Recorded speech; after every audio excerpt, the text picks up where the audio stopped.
Bonne année! J'espère qu'elle se passera un petit peu mieux que 2020, mais on n'est pas là pour parler de ça. Quand même un petit peu, puisque aujourd'hui je vais vous parler de mes lectures préférées de 2020, donc tous mes coups de cœur. J'ai essayé de faire un petit classement, je pense qu'il est plutôt correct, disons. Mais bon, après, si j'ai eu des coups de cœur pour ces lectures, c'est parce que je les ai adorées. Donc certes, il y a un classement, mais c'est quand même toutes mes lectures préférées de 2020. On va commencer tout de suite avec deux lectures que j'ai réunies, parce que ce sont deux mangas donc, de The Promised Neverland. On a le tome 4 et le tome 8. Si je les ai réunis, bah, tout simplement parce que c'est la même saga, donc voilà.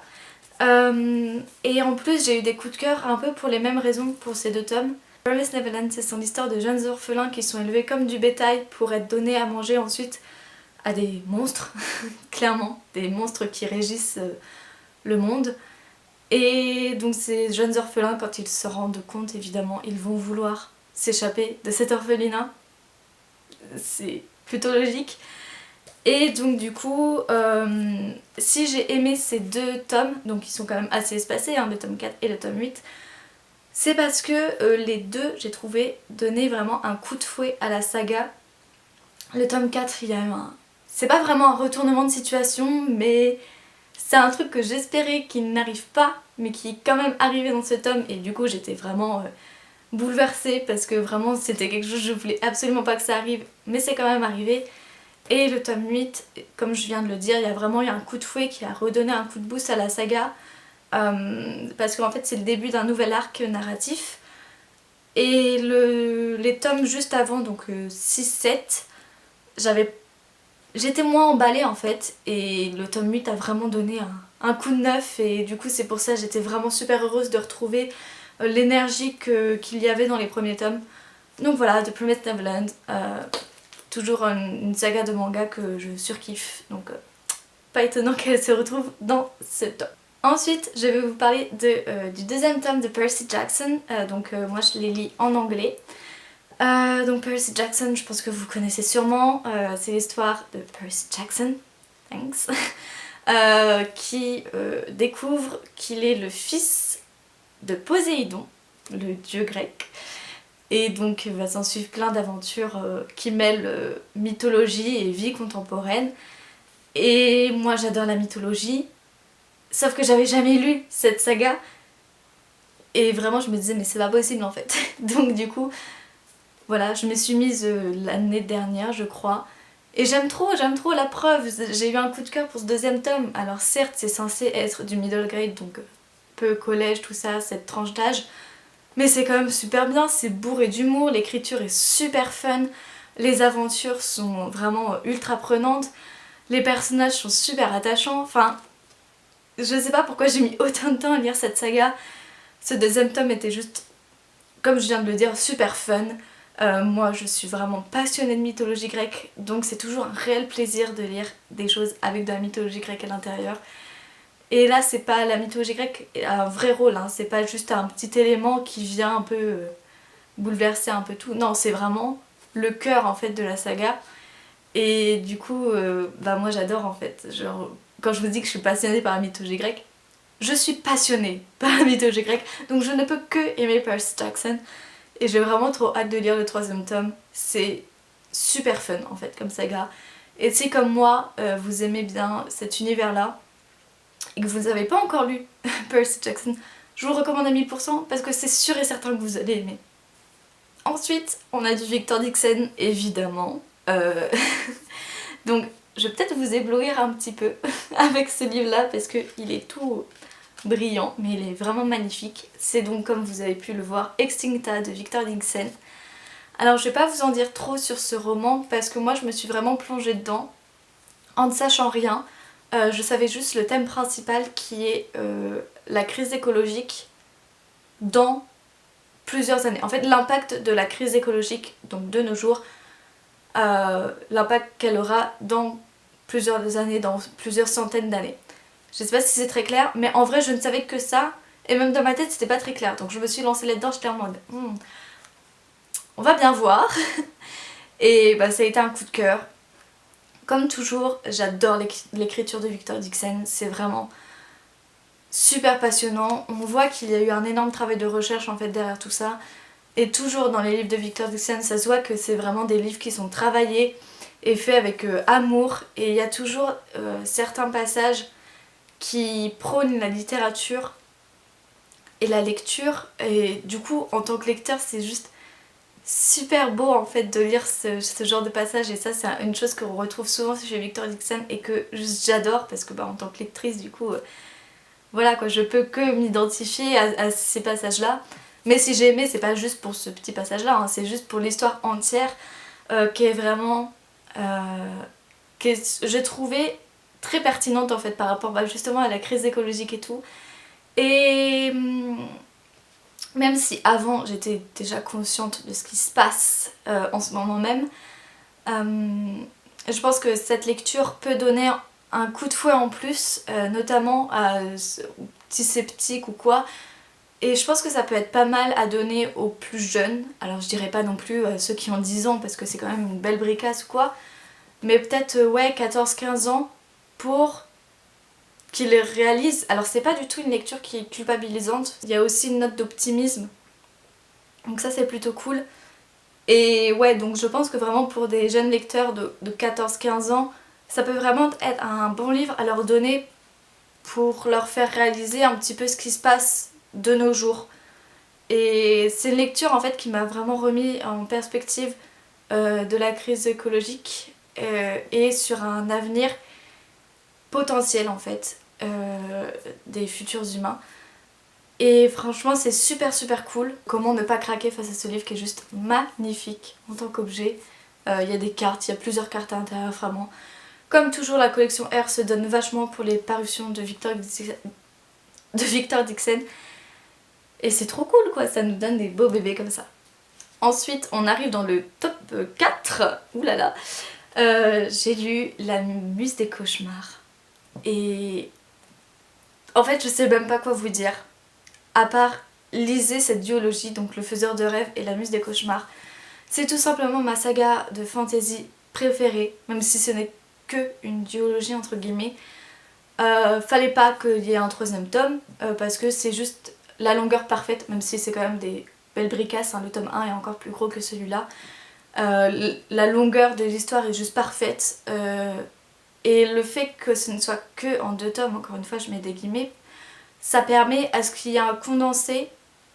Il n'y a pas d'éléments superflus en fait, c'est toujours... Tous les éléments sont importants dans l'histoire et ça fait qu'on est absolument captivé. Je parle de la duologie en général parce que j'arrive vraiment pas à dissocier les 2 livres en fait. Pour moi, ils ne font qu'un. Et certes, La Muse des Cauchemars, je l'ai lu en 2020 et c'est pour ça qu'elle se retrouve dans ce top. Mais je pourrais très bien vous parler du Faiseur de Rêves. Pour moi, c'est un seul même bloc en fait. Et c'est juste sublime, c'est incroyable, c'est super beau. La plume de Laini Taylor est juste... poétique, vraiment, elle est trop belle, ça se lit super rapidement. Et je vais peut-être quand même vous en faire un résumé. En fait, on suit Laszlo qui, depuis tout petit, est fasciné par une ville dont plus personne ne se rappelle le nom, donc on l'appelle Désolation. Et lui, en fait, son rêve, c'est un jour d'y aller, même si personne n'a réussi à y aller en genre 100 ans, parce que si les gens essayent, ils se sont tout simplement tués. Et donc lui, son objectif c'est d'y aller et un jour une opportunité va se présenter à lui. Et voilà, je vous en dis pas plus, mais vraiment si vous avez l'occasion de vous les procurer, en plus c'est chez Lumen en français et Lumen, je sais pas si vous savez, mais ils ne font pas de parution à plus de 16€. 16€ pour des bricasses comme ça et pour un contenu qui est juste magique littéralement. Franchement foncez quoi, vos 16€. Ils valent quelque chose quoi, c'est un véritable bijou cette duologie. Il y a le monde créé et franchement vous n'avez jamais vu ça, il y a une mythologie qui pourrait être réelle honnêtement, tellement elle est travaillée et tellement elle est réaliste, même si c'est une mythologie donc je sais pas si on peut parler de réalisme vraiment, mais on y croit en fait, on y croit à fond et Moi j'ai envie de vivre dans ce monde et franchement, cette saga-là, Le Faiseur de rêves et La Muse des cauchemars, si vous pouvez mettre la main dessus, foncez à 1000% sans réfléchir parce que vraiment en termes de fantasy, c'est juste un véritable bijou. Top 3 de ce classement, ma lecture doudou par référence, Heartstopper, donc là c'est le tome 2, c'est juste trop mignon. Donc ça raconte l'histoire de deux garçons qui tombent amoureux, voilà c'est tout, rien de plus. C'est super mignon en fait, je sais pas quoi dire d'autre à part que c'est mignon. Toutes les 5 minutes mon cœur faisait des crises cardiaques de mignonnerie parce que je pouvais pas endurer plus de mignonnerie, c'était trop pour mon petit cœur en fait. J'ai adoré le premier tome et je crois que... c'est pas que je crois, c'est je sais que j'ai encore plus aimé ce second tome. C'est juste si vous cherchez une lecture cocooning, vraiment vous enveloppez dans un petit plaid avec un bon thé chaud et tout, et du chocolat et tout ce genre de bonnes sensations. Heartstopper c'est tout ça en fait, c'est toutes ces sensations dans un livre. Et c'est trop bien. Sachez aussi que évidemment c'est une romance gay et donc il y a de la représentation évidemment, mais il n'y a pas que ces deux personnages gays, il y a aussi beaucoup de représentation de la communauté LGBTQ+. Donc ça c'est super, on adore.